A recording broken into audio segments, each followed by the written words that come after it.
तनी खोल के वाड़ी पुजारी पूजबी हम शिव भोले दानी के।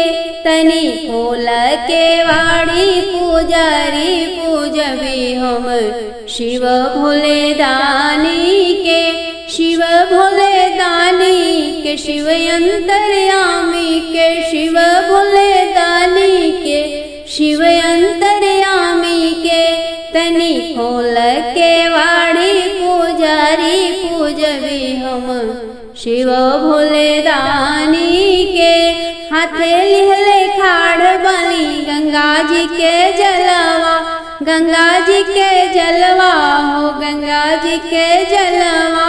हाथ लिहले खाड़ बनी गंगा जी के जलवा, चरण धुलाई शिव शंकर दानी पूजब हम शिव भोले दानी के। तनी खोल के वाड़ी पुजारी पूजब हम शिव भोले दानी के। हाथ लिहले खाड़ बनी बेल के पतैया, बेल के पतैया हो बेल के पतैया।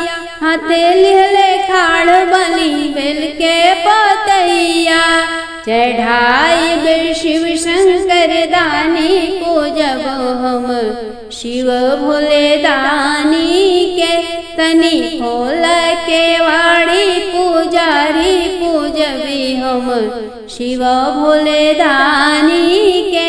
हाथ लिहले खाड़ बनी भंगिया के लोटावा, हाथ लिहले खाड़ बनी भंगिया के लोटावा।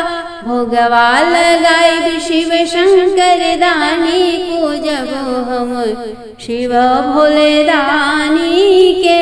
तनी खोल के वाड़ी पुजारी पूजबी हम शिव भोले दानी के।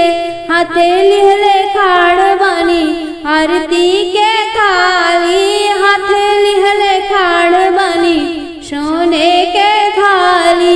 आरती उतारब शिव शंकर दानी पूजबी हम शिव भोले दानी के।